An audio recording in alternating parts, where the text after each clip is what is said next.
right now here. Splat Zones on the Reef at Smash and Splash 4. Komodo versus Yami.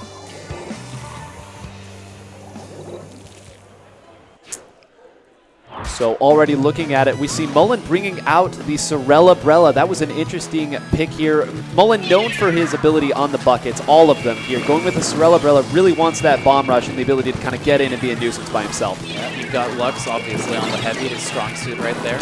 Although I don't personally like heavy on Reef. And right there, Opie is going to get splatted by Pixel, who runs into zone. He's looking for another pick, but doesn't get it.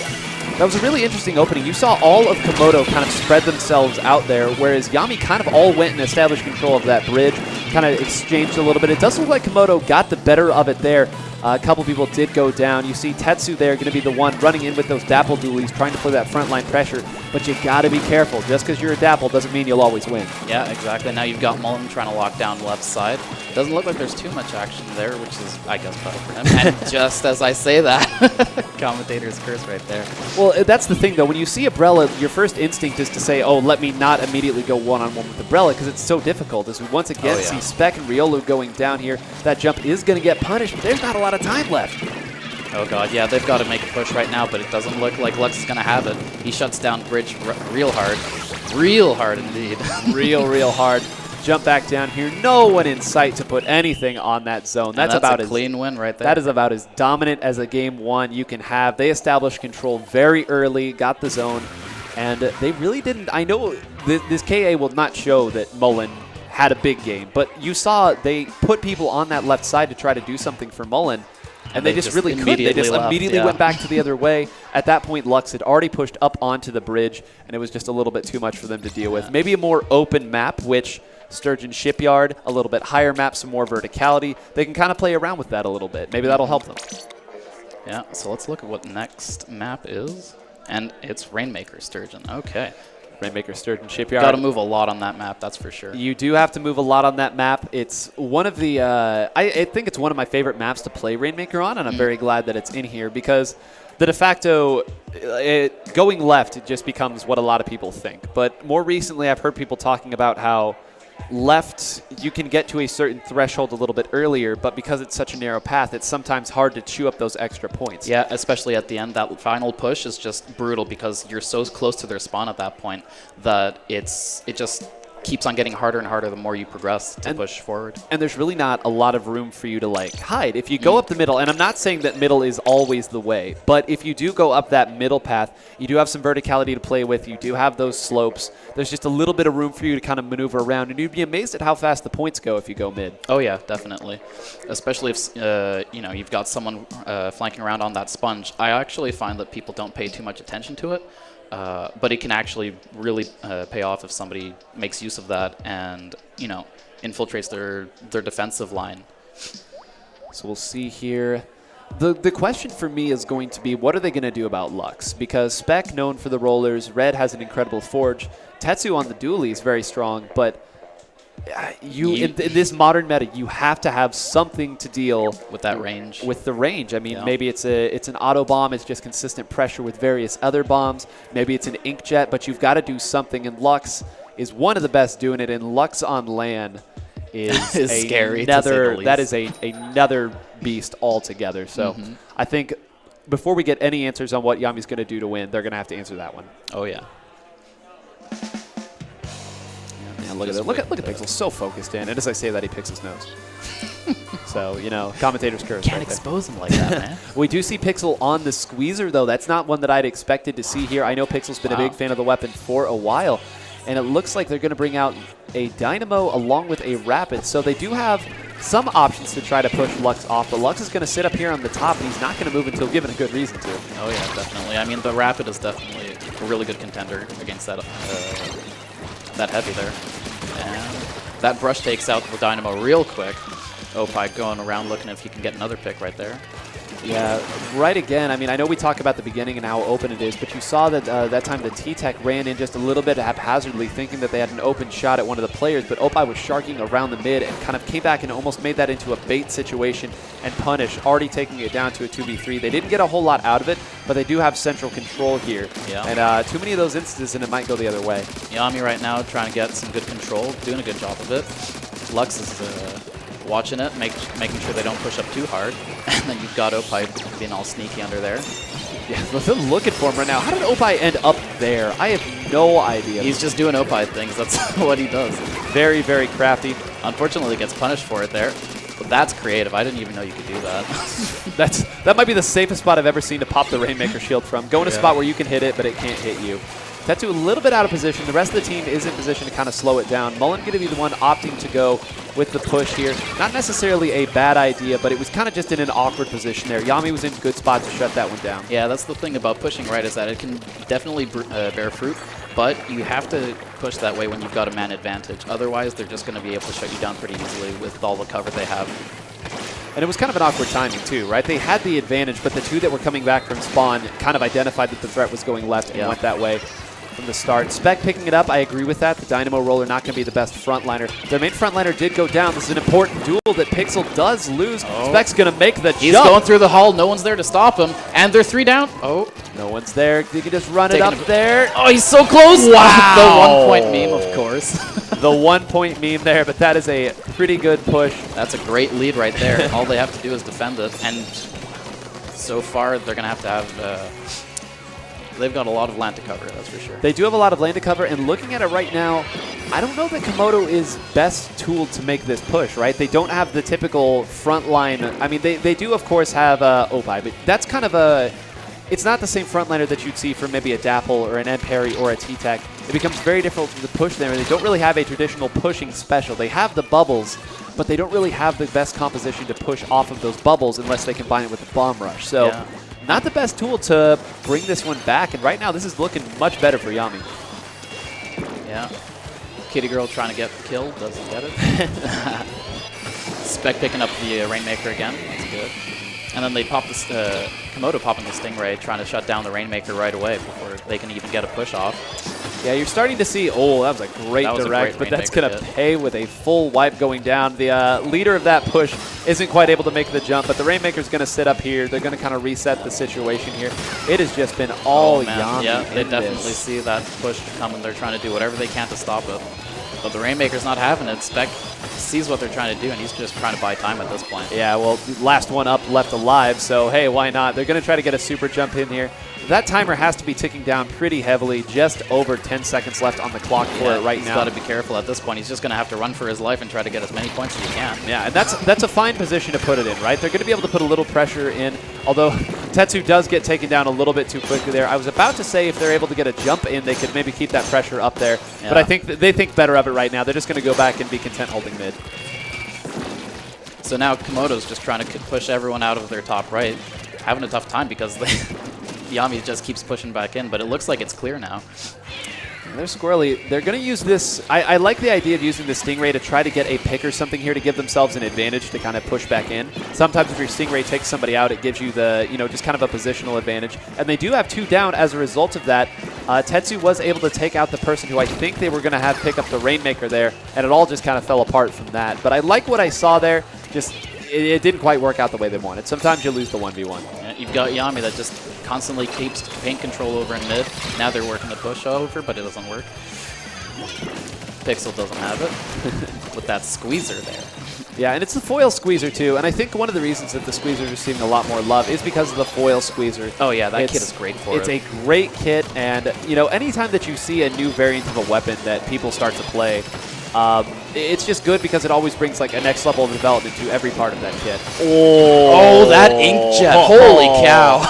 That was awesome, and just hanging down there, gonna come right back out, but there's nobody even close to the Rainmaker to clean that one up. Komodo had that one chance, but Yami stopped it dead in its tracks. Yeah, you got the sense that after losing control in the middle, I know that of course the point went to 1, but they just never really had solid grasp on what was going on. Every push that they had stopped very closely. I'm not really sure that I agree with the kit that they were running there. It felt like it was maybe just a little bit more passive, or maybe that was just the way that they were playing, but it seemed like they needed the specials to kind of deal with the short-range aggression that we saw that time come out from Yami, and Yami just said, no, let's go to Game 3. Yeah, especially because I think a big weak point in their comp there was the lack of painting.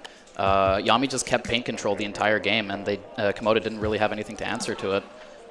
So hopefully they can, reorganize, see if they can patch that up in their comps, and make a win in the next Yeah, game. you mentioned paint control being important. We are now moving on to tower control on Piranha Pit, where anytime you see a patch of ink, just assume that someone's sharking there. Oh, yeah. Assume that every small patch of ink will bring you death because there's so much room for you to move around. Ninja Squid, such a great pick on this map.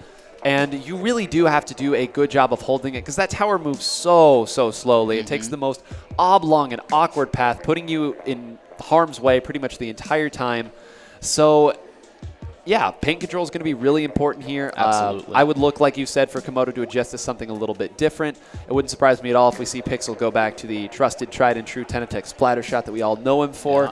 I mean, that's definitely his strength. If he can, command the middle ground, then I think they can pull out a pretty good push most of the time.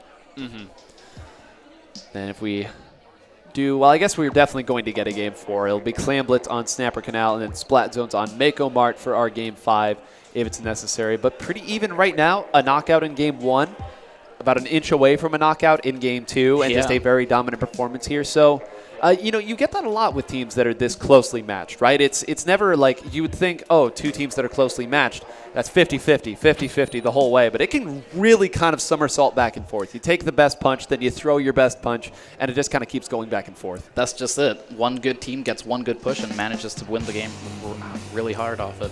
And then the other team answers it with the exact same thing. So let's see what Yami and Komodo can show us this time. Taking a look at the compositions here, Pixel did not switch all the way over back to the T-Tech, instead an NZAP, but we do have Opie going with the Rapid Blaster, and if you have a Rapid, man, you've got to play it. That weapon, I would say the staple of the meta right now. You almost always need it. I love the idea of using that to pressure these ramps. I think we'll see that a lot here, but we see a Clash Blaster coming the other way, which has gained popularity in recent weeks. Oh yeah, especially on tower. If anyone's on tower and the Clash Blaster is watching it, you're not going to last very long.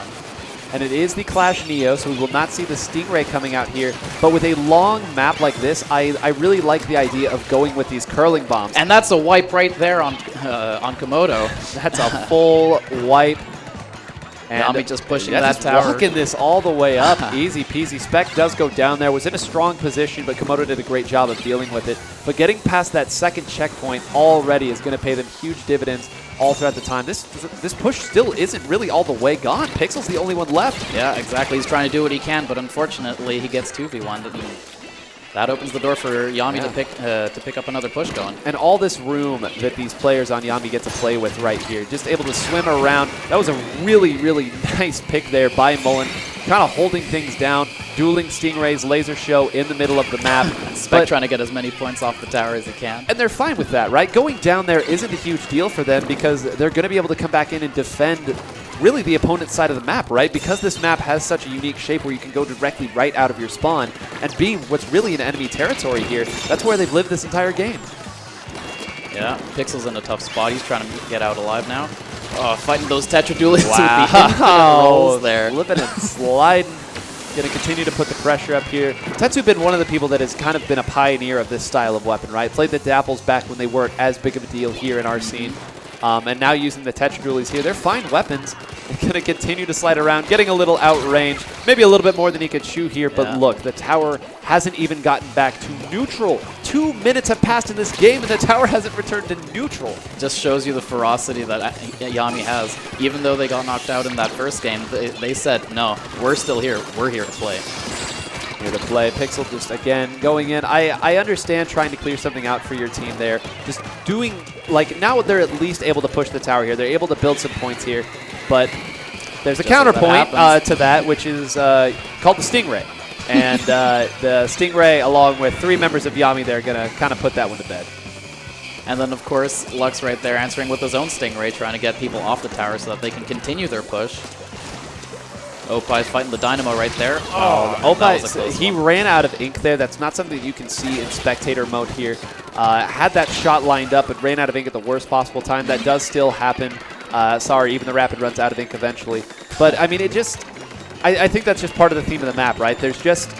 so much to cover. There's so much to cover. You keep running out of ink, and as you go along, it's so important that you try to maintain that, but it's difficult, especially when you're trying to deal with the high paint output that this team is running right now on Yami. Oh, yeah. Yami is just not having Komodo's push at all. They're trying to make something work, but Yami just says, no, you're not allowed to come out here. That was painful. And Spec has just been rocketing off of those ramps, just jumping down here. You saw that time one went down, and it was only one, but the threat of that is always there, right? And when the looming threat of a Dynamo, a newly buffed Dynamo, mind you, just coming down and dropping that hammer, you always have to try to take control of that. But as you do that, suddenly the Clash Blaster's there. Suddenly the Dualies are there. And that's just what paint control does for you. Yeah, Yami's just showing how great their synergy is with each other. This would be an upset, too, I think. If Yami got this win, I think they're a closely matched team. But, I mean, we talked earlier about Komodo. We talked them up a little bit. This has not gone the way we thought it would. Yeah, definitely. I was thinking that Komodo would be showing a great show of force, but it might be that their interesting comps might be getting the better of them. Like, gonna try to let the tower reset. Gonna jump back here. Knew that 3 people were down. If you see that ever when you're watching pro teams play, they do that so that they can come back out as a united front. A 1 and a 3 is much different than 4 people on the same page going the same way here. I understand why they do it. They're gonna have to move Spec off that, but wait. Tetsu was waiting at the bottom of the screen just there. like that, Spec gets a great kill on the Spec Invader. did get the great kill, but Tetsu is rolling around here. Lux able to get perhaps the most important kill of the match. Tetsu was waiting there that entire time, putting all the eggs in that basket. The last 2 are going to jump down here. This is it, but look, there is a custom Jet Squelcher. There will be a Spec Stingray. Down, but of course, and Lux tries to take care of it while he can. Oh, this is dangerous. Pixel danced But around. they've got 3 down on Yami. Okay, so now the question is 7 points. Will the 7-point marker be too much? They finally got some momentum going here. Oh, but that Clash. Like I said, Clash is just oppressive on tower. It is. There you go. Some fans of Yami in the crowd letting their presence be known to the point where I could hear it through my headphones. We do appreciate it. And Yami sitting pretty right now in 2-1. We're going to have to see. Komodo's going to have to put it on Clan Blitz right now if they want to come up with this. You take a look right there, Riolu, Katetsu. We talked about it the entire time. Popping off with those Tetra Dualies. Are you a believer yet? The Tetra Dualies can get it done, especially with that amount of control. You're so focused on the Clash Blaster. You're so focused on the Dynamo Roller, those big visible threats that the Silent Killer sneaks in and makes it happen. Yeah, I mean, Pit's a great map for those Silent Killers, too. It's all about that stealth. You get those sharp turns, and you can really profit off it.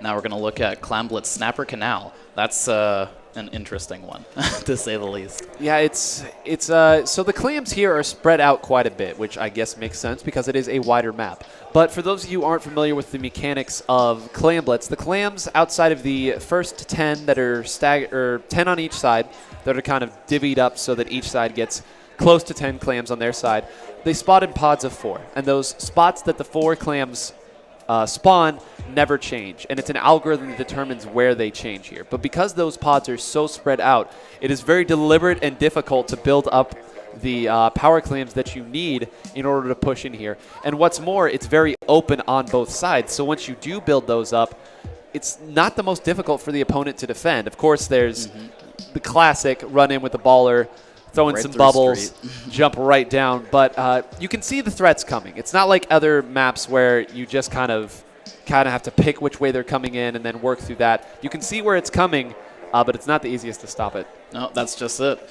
It's such a bizarre environment for Clan Blitz, especially because you've got that rail that, again, if you're watching it, you know what's going to happen. But if the opposing team is pushing in with specials, often enough, there's just nothing you can do to stop it. So the big theme here is prevention and caution, and not reaction, for sure. Prevention and caution.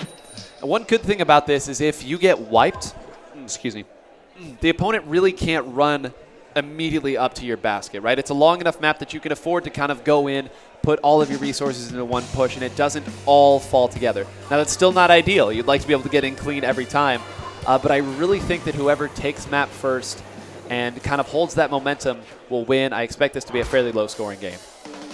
Yeah, and let's get right into it.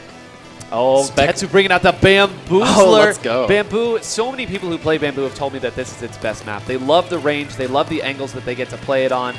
And we'll see right now if Tetsu is able to prove that right here. Going right down at Umbrella. And gets it.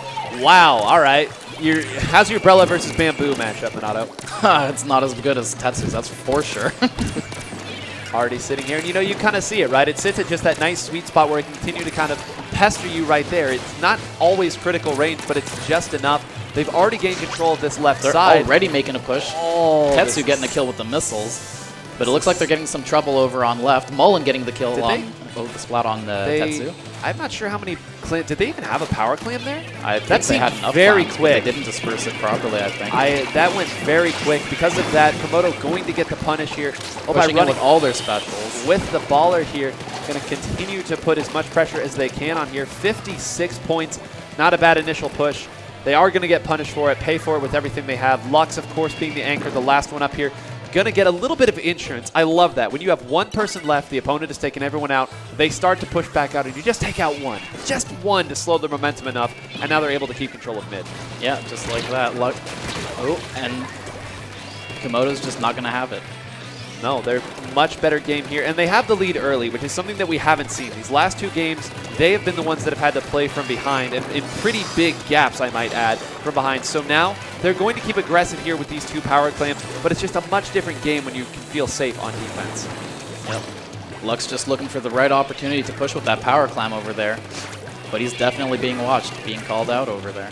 Yep, wait for it, though. He built up those bubbles. You can see him at the top of the screen. They're going to try to combine it, but Lux gets taken out once again by Tetsu, who is working the flank right now. The flanking bamboozler going to go ahead and get another punish here. Obai going to run in, but this one looks like it's going to be slowed down as well. Tetsu might have just saved that entire game. They had 3 power clams. They just had the bubbles built up as well, but Tetsu was able to sneak behind and take out Lux. Brilliant play. And of course, Yami trying to get a push set up, but Lux picks one off That extra right off the bat. credit. That's just beautiful. I love it. I love it. Yeah.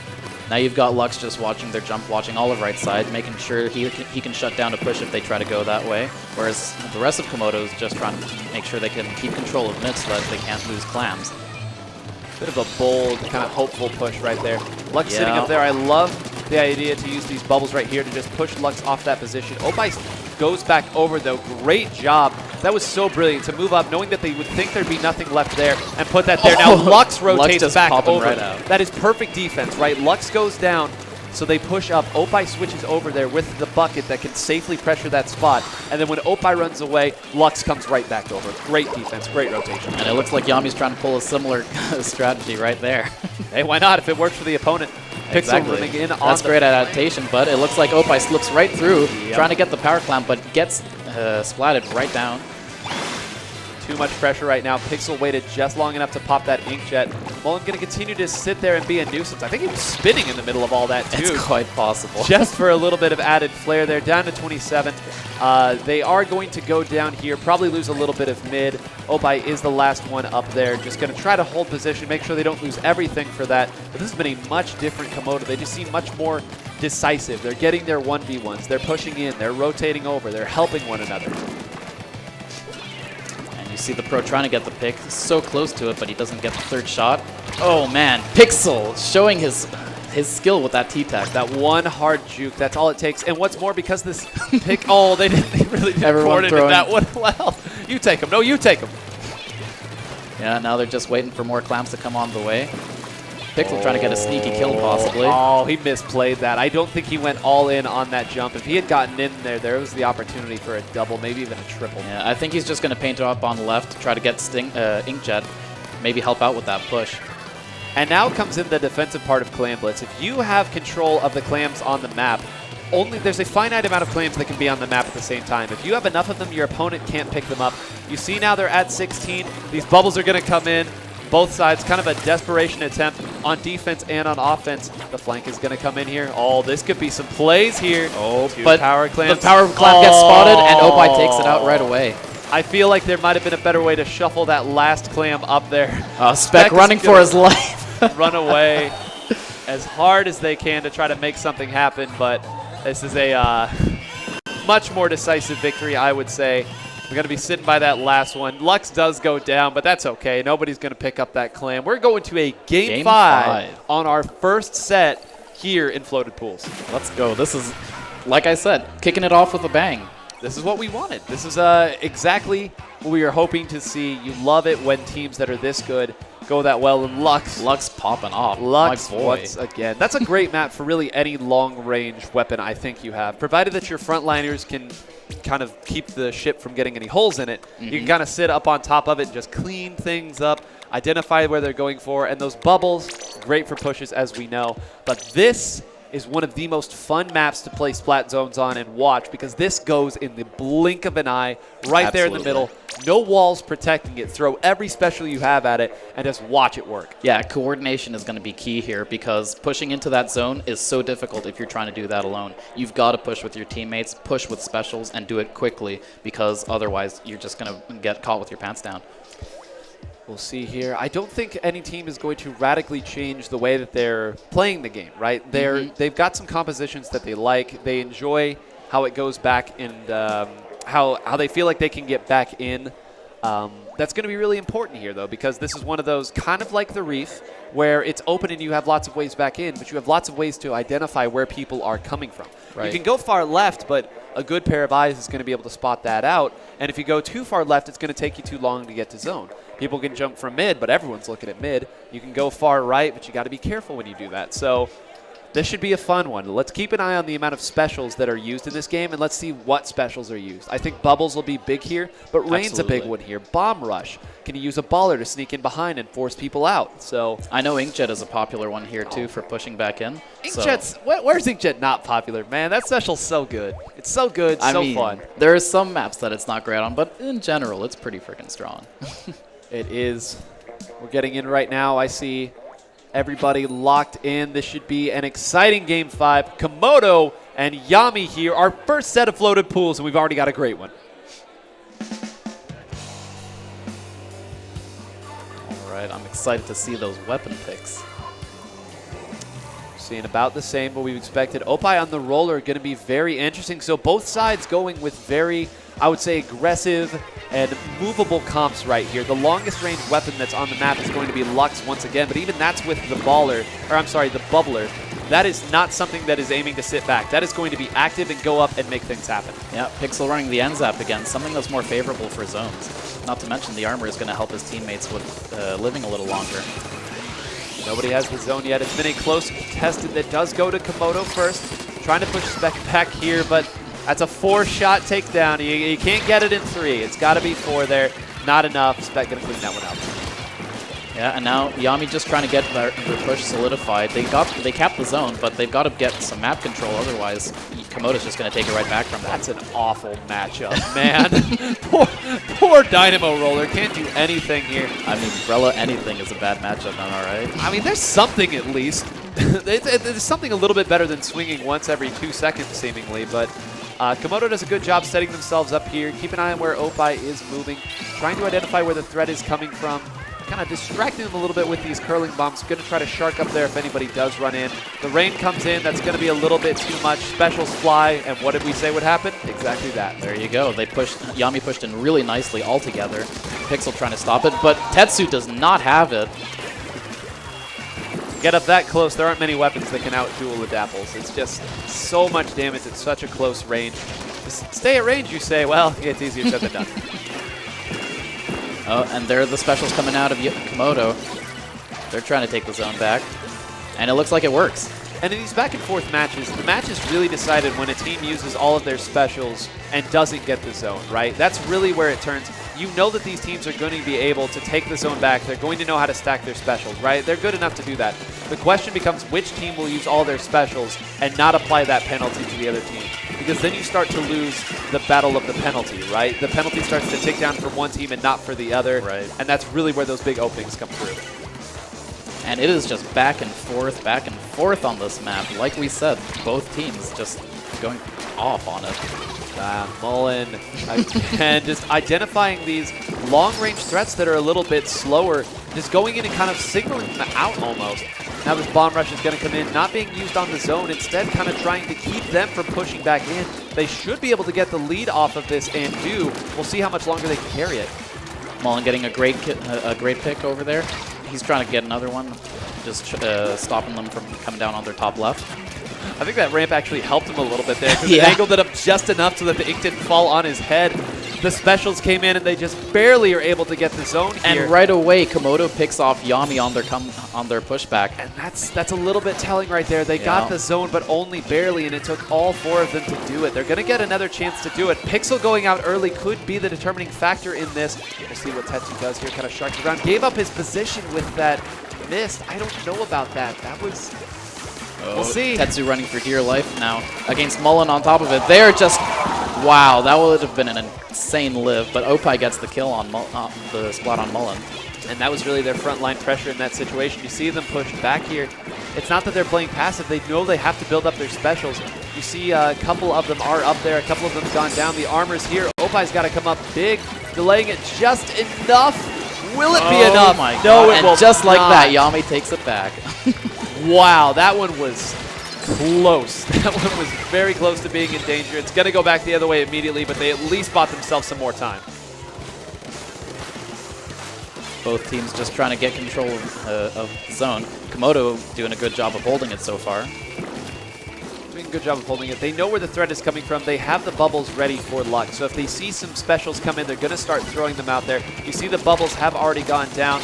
Go ahead and take a jump off the map. 2 of them are down. The Rapid Blaster's in great position, but Opie saw it coming and sharked around behind. The last one is the Dynamo Roller in a rough spot, and the smaller roller, the quicker roller, is going to win that 1v1. And Komodo will take the set. What an insane Game 5 that was. Wow. It was a great Game 5, and we talked about it, right? You know the specials are going to take the zone. The question is, can you build off of that? Can you maintain control after you throw your specials? Because you know you're going to take that's such a small zone. Specials are so big. You know you're going to take it. Will all you do take it, or will you establish control as well? And unfortunately, at the end, Yami was not able to follow up with the second half of that equation. Yeah, exactly.